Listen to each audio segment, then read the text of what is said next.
Hello everyone, my name is Jennifer and welcome to Best Kept Plans. Today's video is going to be a cash envelope stuffing for the paycheck that I received on August 4th, 2022 using the printable version of the Budget by Paycheck Workbook from the Budget Mom. If you're interested in seeing that, please stick around.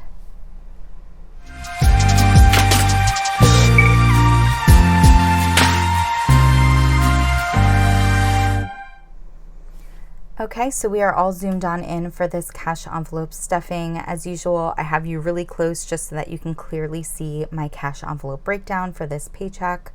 This is what we're basing our stuffing off of today. I do have all my bills listed here. There are some hundreds up top and some fives and singles down below that you just can't see because I'm so zoomed in. We are going to start like usual with my emergency fund.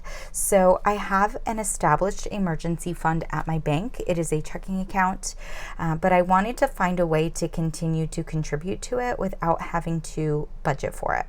So at the end of every pay period, I take any leftover money that is in my variable expense cash envelopes and I put it into this emergency fund envelope. My goal is to get to $1,000. Once I do, I will deposit that into my checking account, my emergency fund checking account, and I'll start over. I did recently start over. Well, I guess it's been a few months now. I started over in May because I had gotten to about $800 in my envelope, and then I used it for the down payment on my new car that I purchased at the end of June. So I started over in May. And with this last paycheck, I was able to contribute $9. So I should have a total of $279 in this envelope. So we're going to count this up right now, make sure we have the correct amount.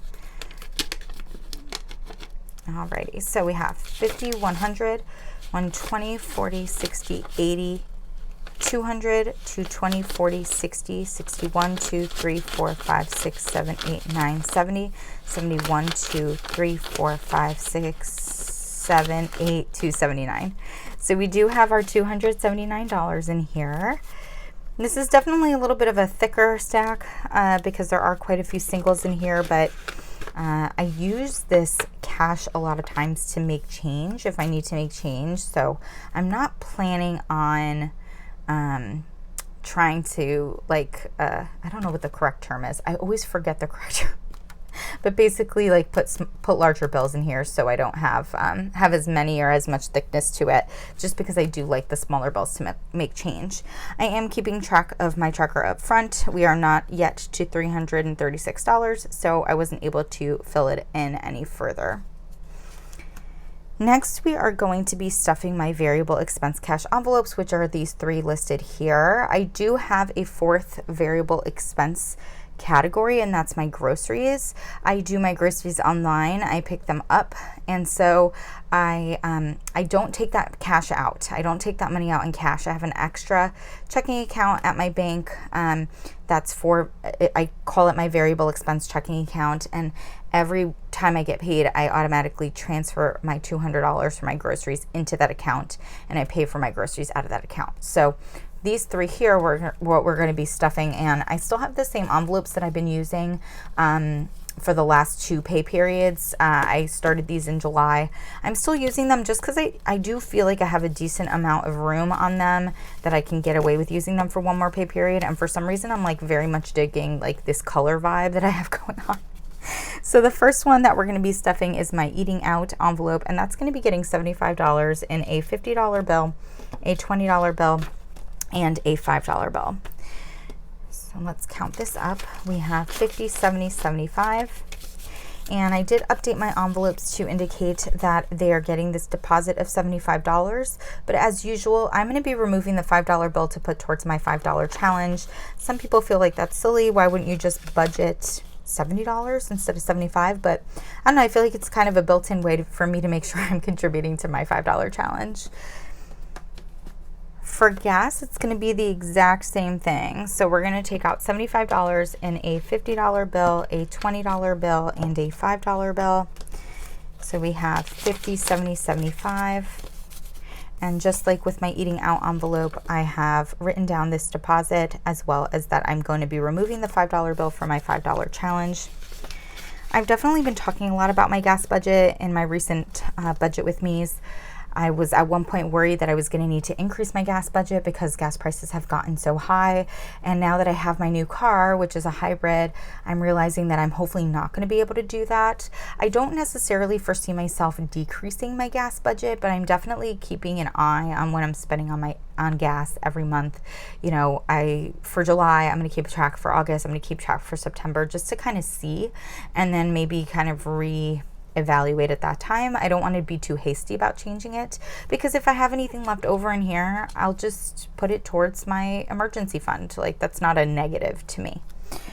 Lastly, we are going to stuff my miscellaneous envelope. This always gets $150, but the denominations do tend to change based on my savings challenges. So most of the time, if I have a savings challenge, I'm pulling from this envelope to contribute to it. And so that definitely helps to determine my denominations. For this paycheck, we're going to be pulling out $150 in two $50 bills.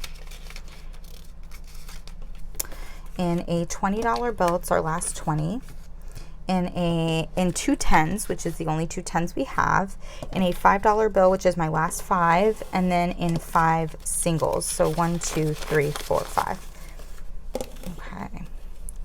So let's count this all up. Make sure we have $150. 50, 100, 120, 30, 40, 45, 46, 47, 48, 49, 50. Okay, so we have $150, and I'm going to put this all in my miscellaneous envelope, but I did write down on the tracker several different things. So we have this deposit for $150, but then you'll see I'm going to pull for a couple different savings challenges and then for my $5 challenge. So we'll be coming back to this envelope in a little bit. Next, we are going to stuff my sinking funds. So I have several sinking funds. I had a bunch for 2022, but I have met goal on all of my sinking funds for 2022 that had a goal. The only two sinking funds that I have that don't have a goal are my car maintenance and my travel sinking funds. I can consider them rolling sinking funds, meaning that they don't have a set goal. I'm just going to keep contributing to them every single pay period.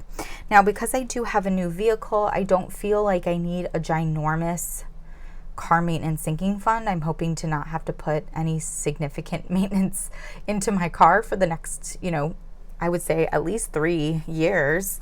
Maybe in that 4th year, I might need, a new battery or new tires or something like that, but hopefully they would last even longer than that.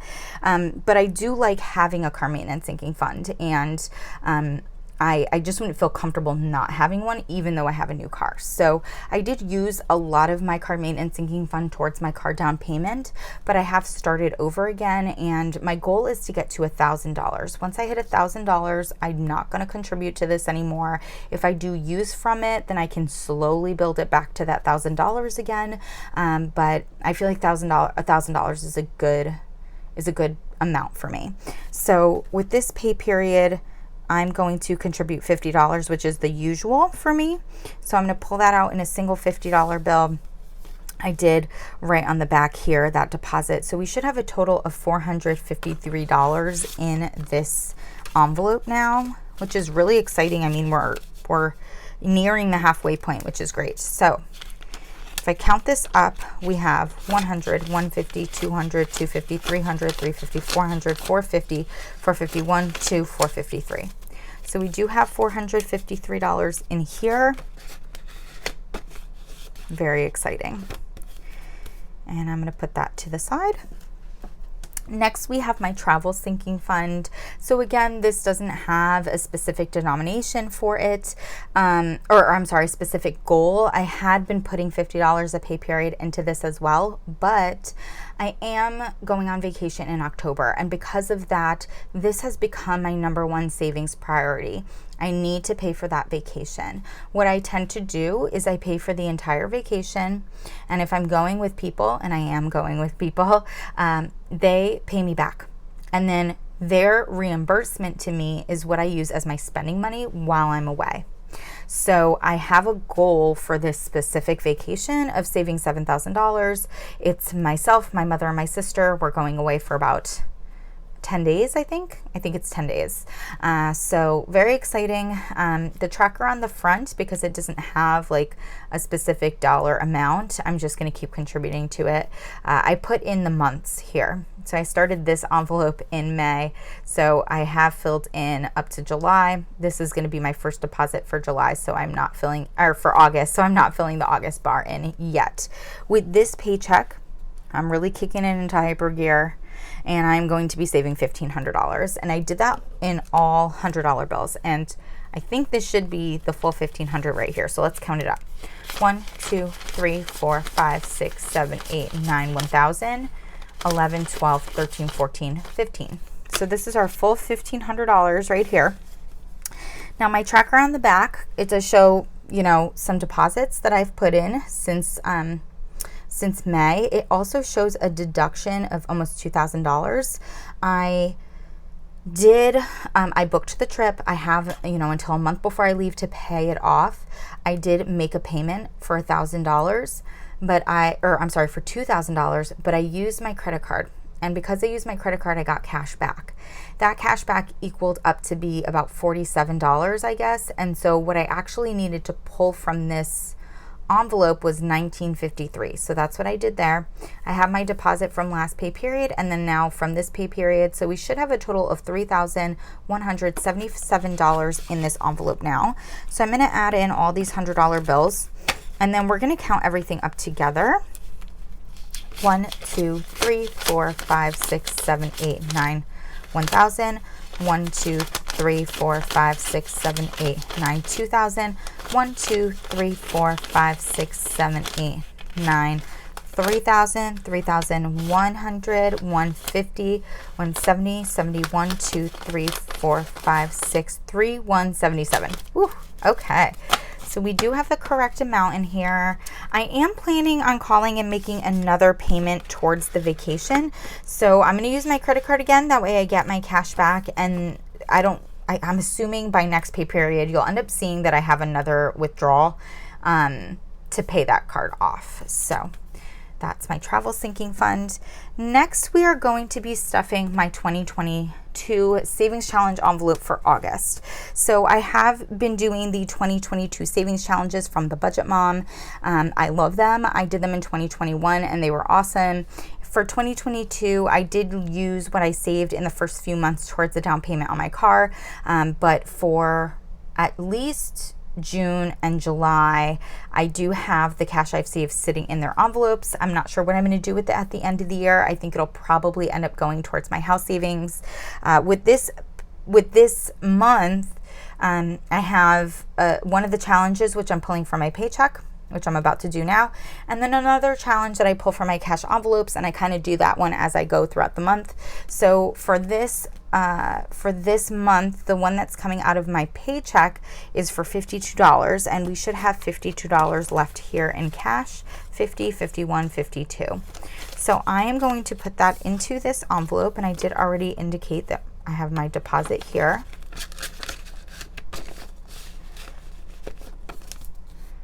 Very cool. Last thing that we need to do is we need to contribute to my 52-week challenge.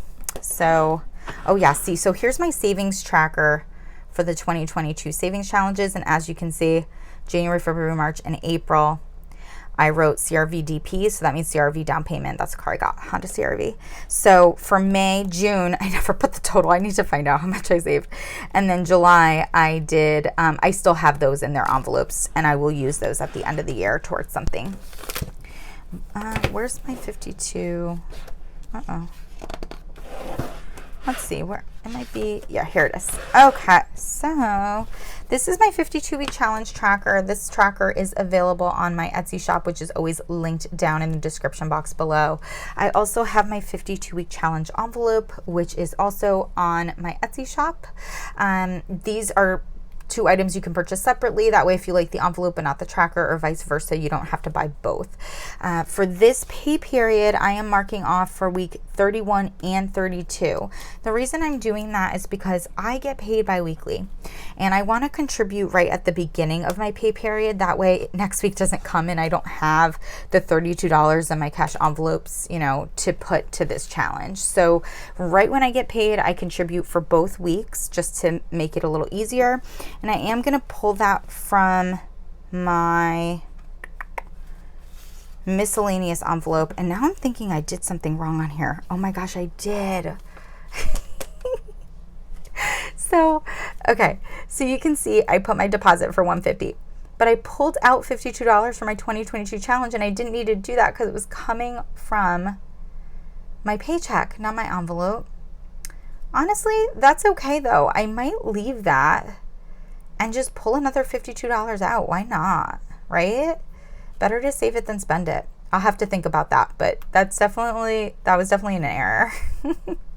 But I am pulling out $63 for my 52-week challenge. 31 plus 32 equals 63. So let's pull that out of here. 63. So we're going to do we'll do a 50, a 10 is 60, and then 3 singles, 1, 2, 3. Alrighty. Now I do have a 5 in here. That's just the way my denominations kind of ended up going for this envelope. So I did write in, because I knew I was going to have a 5 left, that I will put that into my $5 challenge. That's so funny. Okay, so I can't believe I made that error. So let's count this up. So it should be 63, 50, 60, 61, 62, 63. Perfect. So I added that into the back here, and that means we should have $528 in this 52-week challenge, which is really exciting. I'm so happy with this. Like, I do feel like initially this was going very slowly, which makes sense. Obviously, the growth is exponential, and so as the year continues to go on, the amount is going to just escalate quicker and quicker. I'm really thinking that next year I want to do this challenge in reverse. I know a lot of people do that because there's a lot more motivation to save towards the beginning of the year, and also at the end of the year with, you know, Thanksgiving and Christmas, there's a lot more spending, and so saving can be a bit harder. So I think I want to do it in reverse next year, more so because I think I'm going to like to see that growth happen really quickly in the beginning. I feel like that could be very motivating. So we should have $528 in here. Let's count this envelope up. 1, 2, 3, 354, 455, 510, 515, 520, 521, 2, 3, 4, 5, 6, 7, 528. So we do have our $528 in here. I have been trying to keep this envelope pretty slim. I think it's fine for now, but in a couple of pay periods, I may need to do a little bit of a slim down. And that is it for this week's cash envelope stuffing. I am going to have to figure out what I'm going to do about my miscellaneous envelope and the fact that I pulled out too much cash for my savings challenges. I really do think I should just pull that $52 out and then put it in my August challenge envelope. I feel like, why not, right? I hope that you all enjoyed this cash envelope stuffing. If you have any questions or comments about this stuffing or my budget or use of the Budget by Paycheck workbook, please do not hesitate to put those comments down below. And as always, everyone, please be safe. Bye-bye.